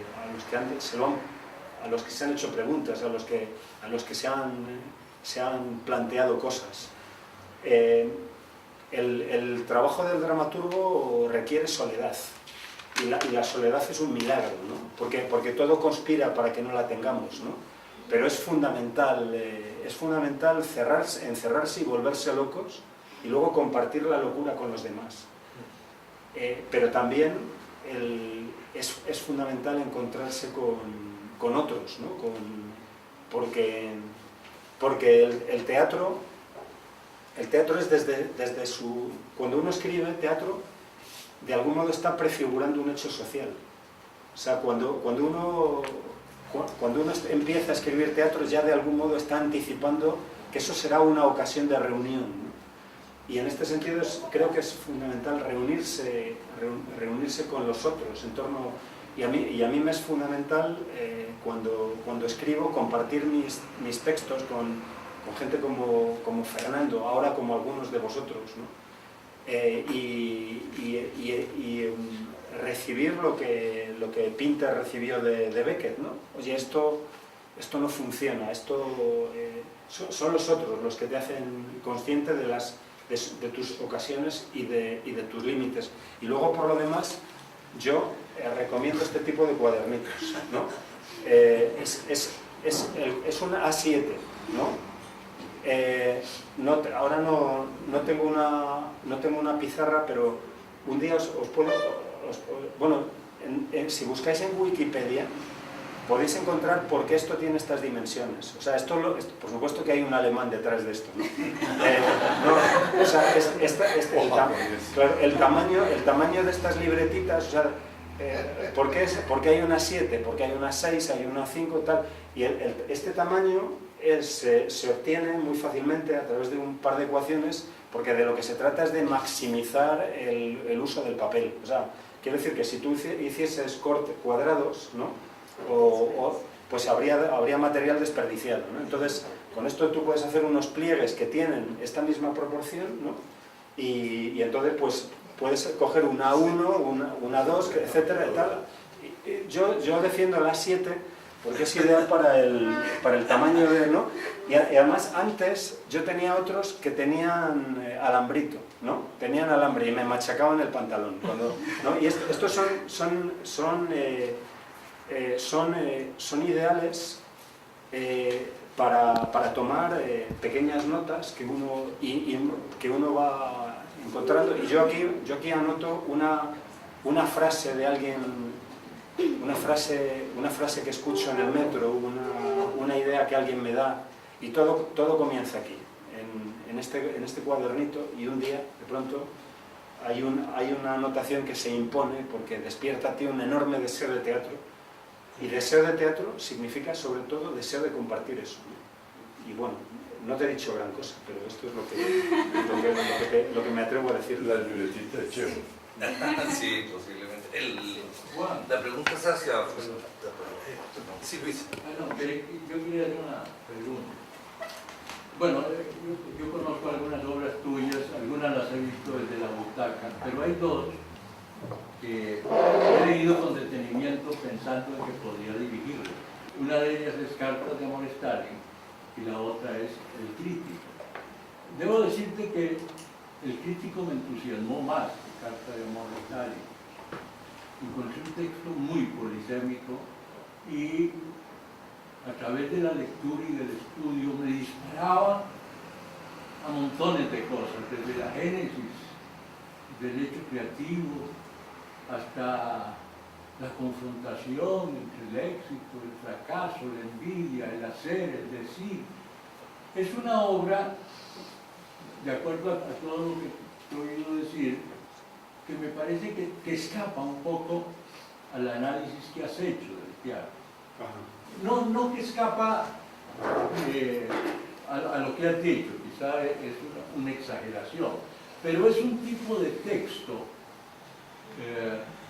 que gira en torno al hecho creativo, que gira en torno al hacer y al decir, al éxito, al fracaso, a la confrontación y al mismo tiempo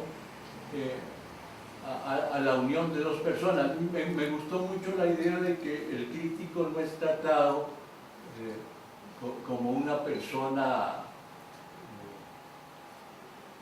enemiga del arte, sino metida dentro de la dialéctica misma del hecho teatral. Y esa relación entre el crítico y el creador, el dramaturgo exitoso, me parecieron muy llamativas para enfrentar un proyecto teatral. Yo lo que quisiera es que me explicaras un poquito el origen de la obra, cómo ha sido recibida en España. Yo entiendo ¿Ah? yo entiendo lo que estás diciendo. Es que has centrado la charla en esas obras de mucho conflicto histórico, como como el tema judío, el tema del campo de concentración. En cambio, esto tiene que ver con la cosa teatral que estás diciendo. Se salía un poco de lo que se ha analizado, En cuanto a pero temática. no lo digo como si fuera una obra Sí, claro. escrita por otro autor. No, me parece muy congruente dentro de todo lo que Claro. Además, ya te dio permiso para meter a la muchacha. Claro. Sí. ¿Cómo os llamáis? Él se llama Luis Fernando Gómez y Oscar Castillo. Pues, encantado. Igual, Se había oído hablar de vosotros. ya nos habíamos escrito. Sí. Esto, bueno, en el fondo, Cartas de amor a Stalin y el crítico tienen más que ver de lo que parece, si empieza a pensar en ellas. Estoy de acuerdo, tienen mucho que ver. Claro, Cartas de amor a Stalin es la historia de un hombre que tiene una pareja. Yo soy ahora Bulgakov y ella es mi pareja, que es Bulgakova, y sin embargo, poco a poco va apareciendo, ahora tú eres Stalin, ¿vale? Va apareciendo otra pareja, y no estamos hablando de sexo, estamos hablando del doble, estamos hablando de alguien deseado, estamos hablando de una relación de enemigos íntimos, estamos hablando de nuevo del gordo y el flaco. Sucede que poco a poco Bulgakov se va separando de Bulgakova y se va acercando a ese otro con el que tiene ese otro que es de algún modo una posibilidad de ti.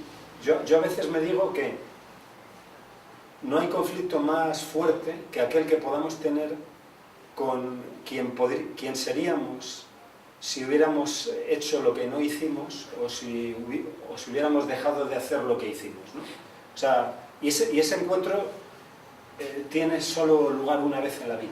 Digo para establecer una relación entre esos dos textos que te han interesado, y te contaré una anécdota que te va a gustar, reciente, porque he visto Cartas de amor a Stalin nada menos que en La Habana, ¿no?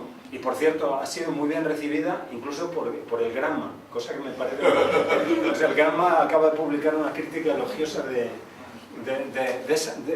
esa obra. Bueno, pues el actor que hacía de Stalin es un actor ciego, cosa que yo no sabía. Y él tenía medidos los pasos e incluso sabía dónde estaban los objetos hasta el punto que no se advertía que su ceguera, pero sin embargo su ceguera de algún modo lo convertía en una suerte de fantasma flotante, porque se movía de un modo extraño que uno no percibía como cegueras, sino que tenía algo de fantasmal, y eso estaba vinculado al personaje. Yo creo que en el caso en el crítico hay una relación intensísima en que, como sabes, ambos personajes, Volodia y Scarpa, Volodia, el crítico, es un hombre de una sola mujer, y Scarpa ha tenido muchas mujeres, pero realmente cada uno es la pareja del otro. Cada uno es la pareja del otro en un sentido existencial, en el sentido de que de algún modo cada uno vive para el otro o contra el otro. Yo comparto contigo, Luis Fernando, que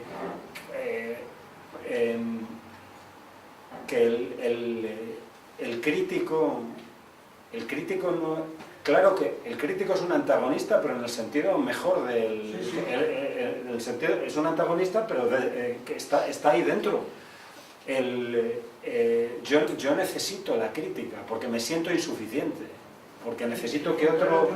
Claro, o sea, para mí el mejor crítico es aquel... O sea, creo que es un trabajo extraordinariamente difícil.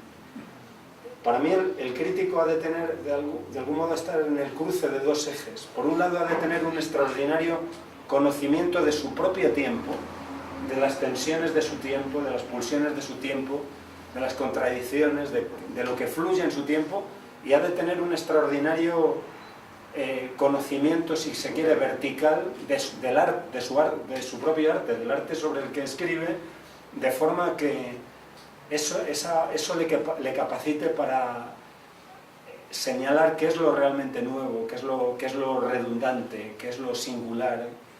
Y creo que ese es el Volodya que yo intenté construir. Te contaré que la semana pasada, estando aquí, he recibido la petición de un crítico español para hacer un blog de crítica que se llamaría El lugar de Volodya.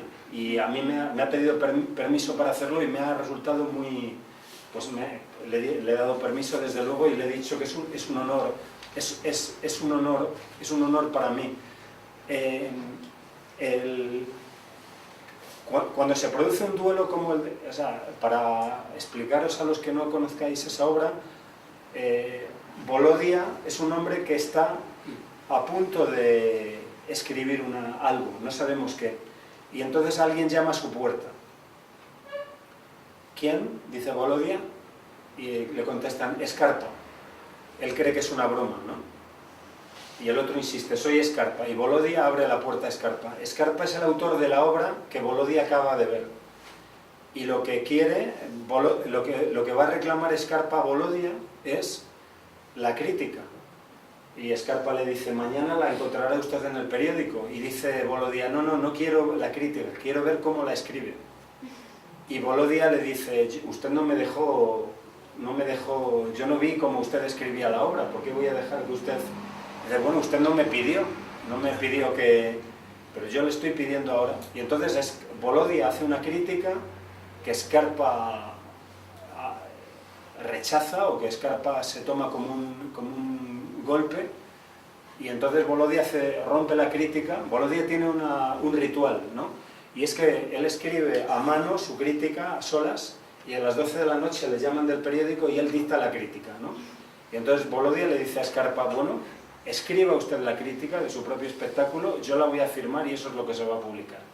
Y entonces Scarpa, no encontrando las palabras para escribir esa crítica, de algún modo lo que hace es reconstruir la obra que Volodya ha visto, pero como según él Volodya debería haberla visto, y no, digamos, falseada por un incompetente director, por unos malos actores, por un escenógrafo.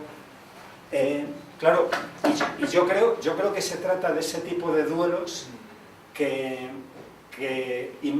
me hace pensar en el duelo de Teresa y el Inquisidor en La lengua en pedazos, porque es un duelo crepuscular, un duelo en que dos seres humanos combatirán y no puede haber un segundo asalto, ¿no? No puede haber...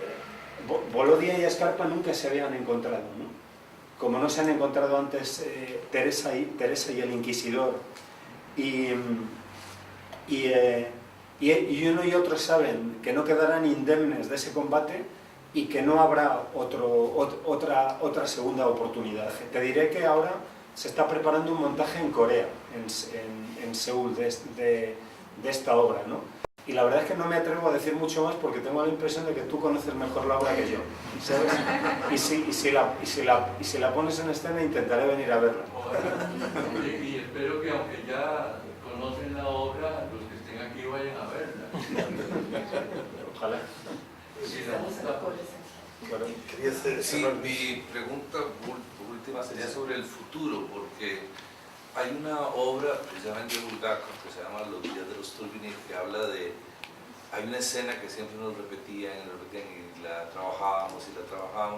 Son los dos hermanos que se reúnen siempre a cenar con la mamá, donde ponen toda la comida rusa, ¿verdad? Y la mamá abre la ventana da al puerto fluvial de Kiev y ve que está puesta la bandera blanca Entonces sabe que están los blancos y el hijo, hay un hijo que es blanco, o sea que es de la Guardia Blanca, y el hijo de la Guardia Roja siempre llega, aunque escapado, llega a cenar, porque tienen que cenar con la madre. Eso es una cuestión muy importante. A la noche siguiente abre y está la bandera roja en el puerto fluvial. Bueno, tienen tomado Kiev los rojos, entonces el rojo, y las discusiones son terribles entre ellos dos. Yo acabo de regresar y fue muy complejo ver todo lo que está pasando en Cataluña. Sí. Y fue muy, no lo puedo decir de otra manera, estomagante de alguna manera, pasar por eso y vivir eso. Y entonces mi pregunta es a futuro, ya que los dramaturgos, los actores, los directores, somos gente con poros muy abiertos para todo esto. Ese conflicto, ¿verdad? Partiendo del 1 de octubre, todo lo que está pasando, la declaración de independencia, la ida de los bancos, la angustia que se está viviendo no solo en Ramblas, ahí en el mercado de la boquería, en el mundo ese en el que uno convivió, sino sobre dos hermanos, claro. de nuevo el Bulgakov de 1917, dos hermanos que tienen una misma madre, claro. y que se odian a muerte. Claro. O sea, ahí lo dejo, no voy a hacer el pregunta. Claro. No sé si... ¿Cómo te llamas? Vinicio, Sí, gracias. Vinicio además ha sido actor de El Hamelin, como sabéis. Voy a decirte algo y quería añadir algo respecto del crítico. Que en el crítico, de algún modo, como he apuntado, aparece de algún modo una poética implícita o una discusión en torno a la poética. De algún modo una reflexión sobre el hecho mismo de por qué hacemos teatro, cómo lo hacemos, ¿no? Esa reflexión también de algún modo aparece en Himmelberg o aparece en El chico de la última fila, en lo que se refiere a cómo construimos relatos, ¿no? Y eso es algo que a mí me importa, porque de algún modo, si algo me enseñó Brecht es que había que hacer de cada espectador un crítico, ¿no? Y de algún modo esta autorreflexividad de las obras animan, que también se da en Hamelin, ¿no? O sea, Hamelin es una obra que enfrenta versiones, pero que ella misma se constituye como versión a través de un acotador que de algún modo le dice al espectador: esto es un artificio, entre otros posibles, ¿no? Bien, quiero subrayar esto, ¿no? que en el crítico y en estas otras obras, de algún modo el espectador es animado a discutir cómo se le está contando esto, y también se le está de algún modo advirtiéndole de que el espectáculo, el crítico, podría hacerse de otro modo. O sea, de algún modo la obra entra en conflicto consigo misma, o abre una ocasión de conflicto. Cuando me preguntas, Vinicio, sobre lo que está ocurriendo ahora mismo en España, y cuando a mí me preguntan sobre la coyuntura política, se me aparecen aquí como pepitos grillos mis abuelos, ¿no? Yo tengo un abuelo aquí, mi abuelo Goyo tenía un bar, ¿no? Y mi abuelo Goyo me decía que en el bar no había que hablar de política, ¿no? Porque si hablabas en el bar de política, siempre ibas a disgustar a algún cliente, ¿no? Entonces él me diría: cállate, tú te están preguntando por esto, habla de cualquier cosa, intenta hablar del Real Madrid y el Barça y luego... Por cierto, voy a pasar al Barça. ¿Cómo? Voy a pasar el Atlético y el Barça. Sí, ya, estoy enterado. O sea, metió un gol el Atlético, casi al final, no, el Barça, casi al final no. O sea, Cataluña, pues habla del Madrid y el Barça, acaba hablando de Keylor Navas y los vas a hacer felices. ¿Para qué vas a meterte en líos, no? Pero tengo algún otro abuelo, y el abuelo Sócrates, ¿no? El abuelo Sócrates me dice: eres filósofo y si te preguntan algo tienes que contestarlo, tienes que hablar de eso. Y entonces yo diría lo siguiente, lo digo con todo... En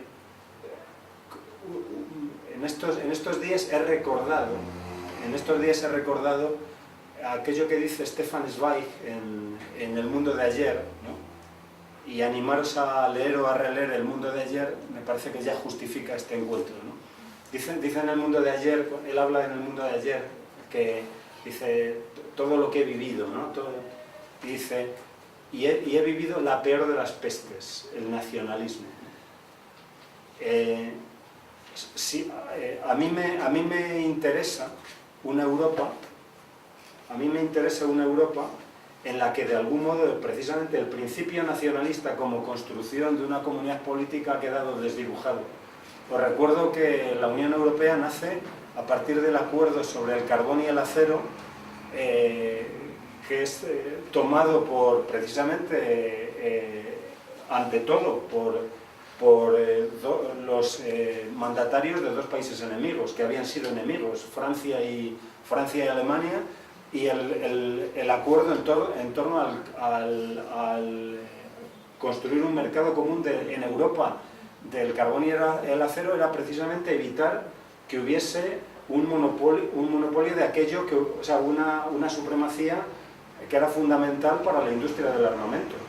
Es decir, la Unión Europea, que es objetable en y es cierto que tiene mucho que corregir, pero nace precisamente de la memoria de Auschwitz, nace de la memoria de que Europa se ha desgarrado.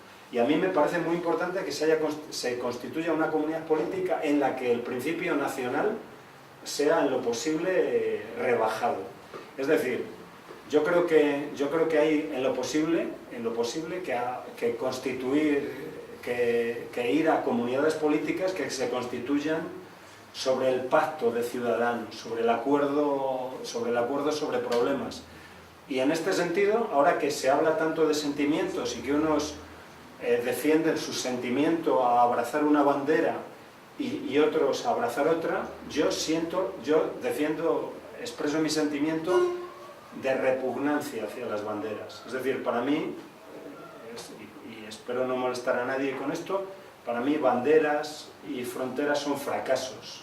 Otra cosa es que tengamos más o menos que negociarlas. Y por supuesto que en ocasiones el patriotismo y las banderas pueden servir de resistencia frente al imperialismo, ¿no? Creo que ese no es el caso en la España de hoy. En este sentido reconozco que no tengo ninguna simpatía hacia la aparición en España, en Europa, de un nuevo Estado de base nacional, porque no hay otro. Creo que no hay. Es decir, me parecería bien interesante que un grupo de gente hubiese acordado, bueno, es que vamos a organizarnos de otro modo, vamos a un régimen económico distinto y esto es lo que nos pone de acuerdo, pero no.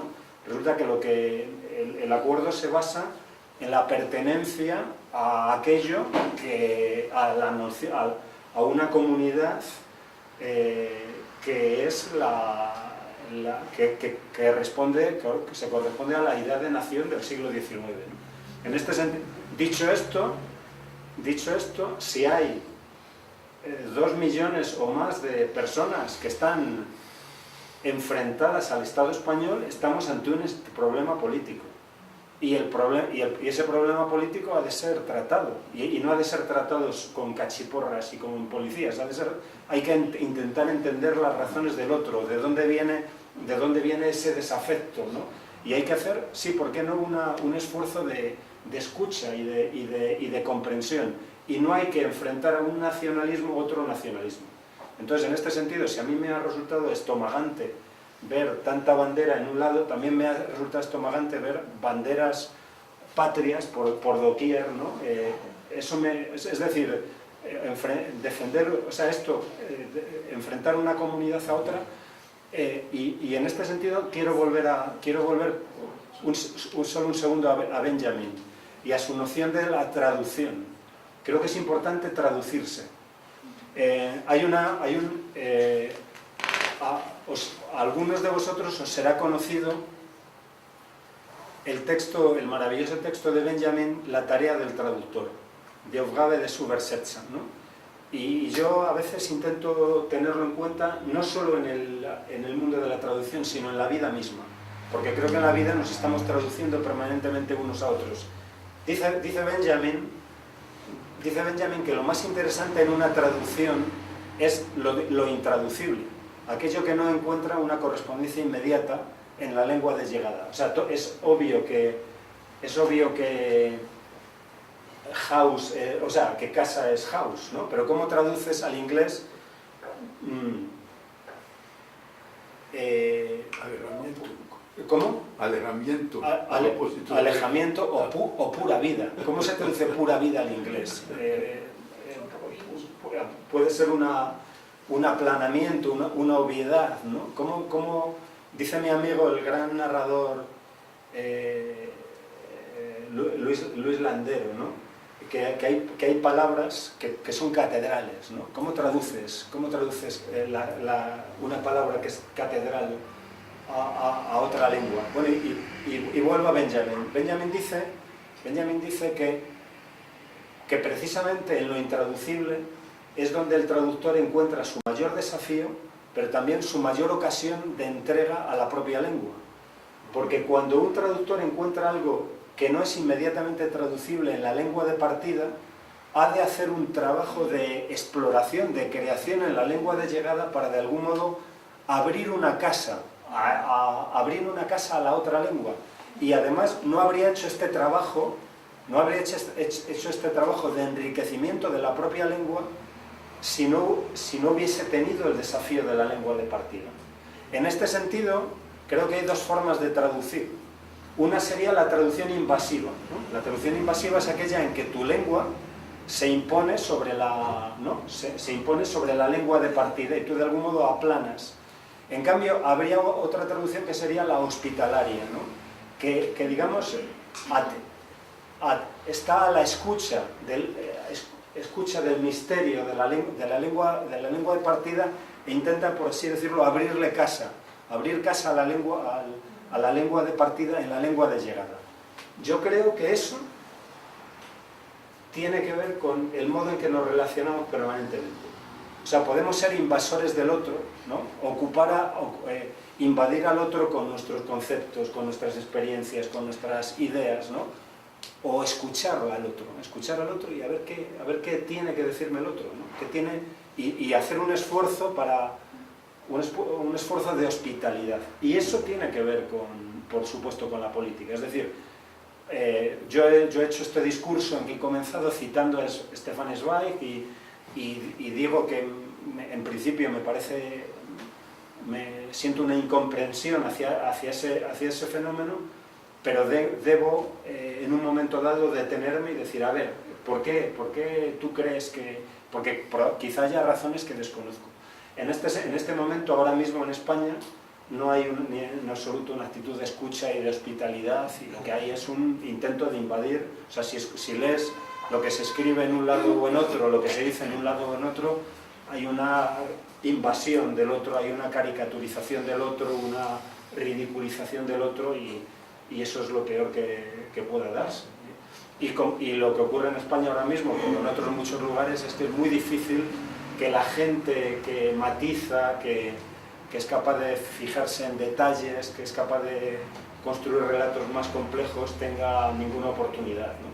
Porque el vocerío en un lado y en otro se impone, y lo que se impone es la bandera, ¿no? como signo obvio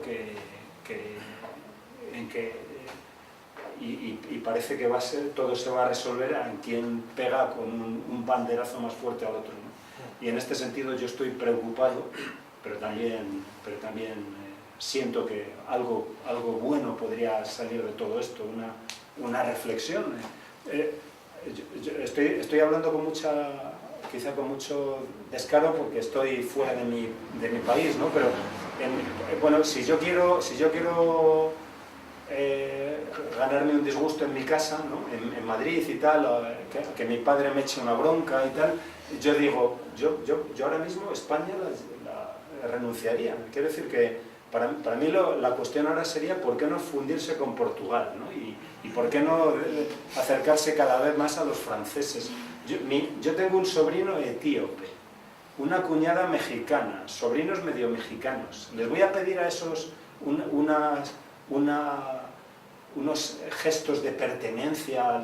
Le voy a pedir a mi sobrino etíope que para ser español le guste mucho el cocido madrileño y baile la jota. No, hombre, yo creo que hay que ir hacia hacia espacios cada vez más hospitalarios, ¿no? Y yo creo que en ese sentido leer a Zweig es importante en nuestros días. Esa es mi pequeña posición. Muchas gracias. Bueno, Juan, tenemos que agradecerte muchísimo por estar aquí hoy y por venir a Costa Rica, por traer el cartógrafo, por compartir tus reflexiones, por ayudarnos no sé si es la palabra, por pensar juntos el teatro y todo lo que hacemos, como espectadores, como creadores, como ciudadanos. Así que muchísimas gracias por Nada, al contrario,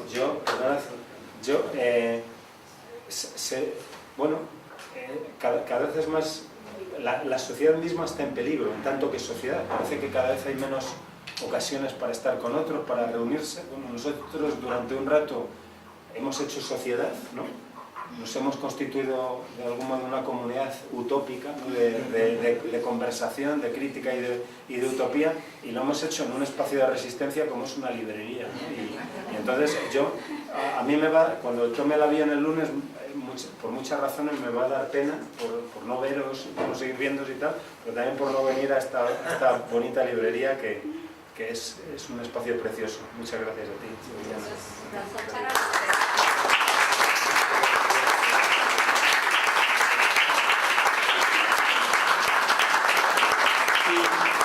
Yo quería hacer un anuncio, también agradecerle a Viviana Porras por ser la anfitriona y que los libros de Juan, no solamente Elipse, sino su obra completa y varios de sus textos, inclusive su tesis de doctorado, están aquí a la par, ¿verdad? Por si tienen gusto de llevar esos libros. Muchas gracias. Yo soy el autor, ¿no es así? Al revés. Yo soy el crítico y él es el autor. Es el galán, ¿no? Como que es un fantasma o cada uno es el fantasma del otro. Eso, pero además hay una relación dialéctica entre ellos, aunque son opuestos, uno no existe sin el otro, y son indispensables.